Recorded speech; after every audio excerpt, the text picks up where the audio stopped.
Good afternoon, everyone. Thank you very much for being a few minutes early. I know we were scheduled to start this at 3, is when to come out just a few minutes early. And thank you for coming in from out of the rain. I understand it's raining pretty hard out there in Washington, but thanks for coming over.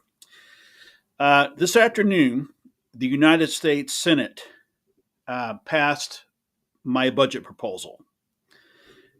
That bill now returns to the House of Representatives for final approval before it could come back to my desk. This is a key moment, and I want to speak directly to you about where things stand and where I stand. Let me say this plainly. This bill, as written in its current form, does not reflect the values, priorities, or physical discipline laid out in my administration's budget. The budget that was passed this afternoon by the Senate is nowhere near the budget that was sent to Congress in February.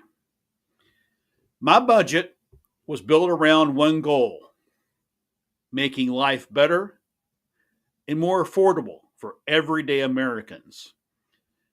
Not by growing government, but by growing opportunity, security, and results.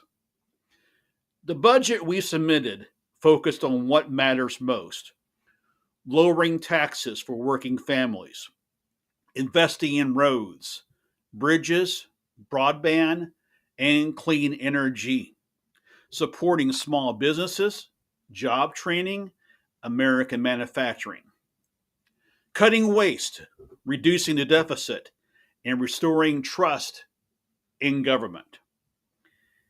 Every proposal in my budget was paid for responsibly and with the future in mind, because progress without discipline isn't progress, it's just politics. The bill that passed the Senate, while full of ambition, is out of step with those core value principles. And let me explain why here today. First, the spending is excessive. My budget is focused on targeted investments with a return, not unchecked spending. This bill adds more than $2 trillion in new commitments, much of it without offsets or oversight. That's not investing, that's borrowing for our future. Now, I know if you looked at the budget that we submitted in February, I know the biggest part of that budget was 1.76 trillion or thereabouts for education. That was the biggest increase that we submitted in the budget. And look what happened to it. Second, this budget puts new burdens on the very people we're here to serve. Our budget cuts taxes for the middle class. This bill raises them directly or indirectly on working families, independent workers, and small businesses who are already stretched thin. That's the wrong direction. Third, it grows bureaucracy, it grows government, not results. My budget streamlines government, cuts duplication, and focus resources where they make the biggest impact: in classrooms, communities, and paychecks. This bill, in contrast, creates new programs without structure, oversight, or accountability. In short, this bill does not match our vision. It does not match our budget. And let me be clear here this afternoon. I will not sign a bill that ignores these principles of the budget. We worked so hard to craft a budget rooted in common sense, physical honesty, and faith in the American worker. That's what we've always have set out to do in my administration in the last 4 years.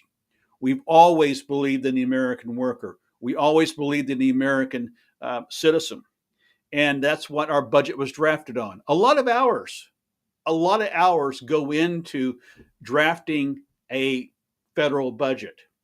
It's not just throwing something together. Each department has to submit their budget. Matter of fact, the budget process for the next fiscal year has already began within my administration.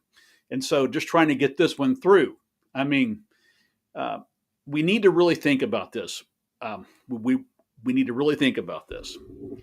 But this moment is not the end of the road. It's a chance to correct course.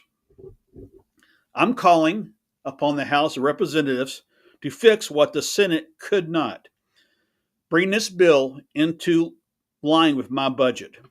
Rein in excessive spending, protect working families from unfair taxes, prioritize infrastructure, innovation, and impact, not expansion of federal power.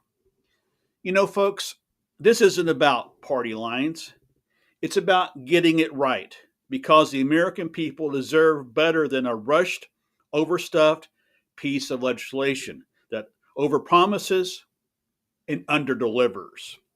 They deserve a bill that reflects the values of a government that spends wisely, governs responsibly, and keeps its promise. My message this afternoon is simple. If Congress wants this bill signed into law, it must reflect the same discipline, focus, and fairness that shaped my administration's budget. I will not settle for anything less. We still have time to do this right, and if Congress is willing to act in good faith, I'm ready to meet them there. Let's write a bill that strengthens our economy, lowers cost, and respects your tax dollars. Let's pass a bill that reflects the budget of a president who believes in you and governs for you. And I just want to say this, and you've heard, and especially y'all in the media have heard me say this a lot over the last 4 years. You know, oftentimes people get elected, and it's one thing to run for office. But when you take that solemn oath of office, you have to start governing. And up here in DC, it's very easy. It's very easy to forget where you came from. You get caught up in the game. And so it's time to stop playing the game. It's time to start remembering who elected you here. It's time to start, for all of us to remember who put us here. And it's time for us to start working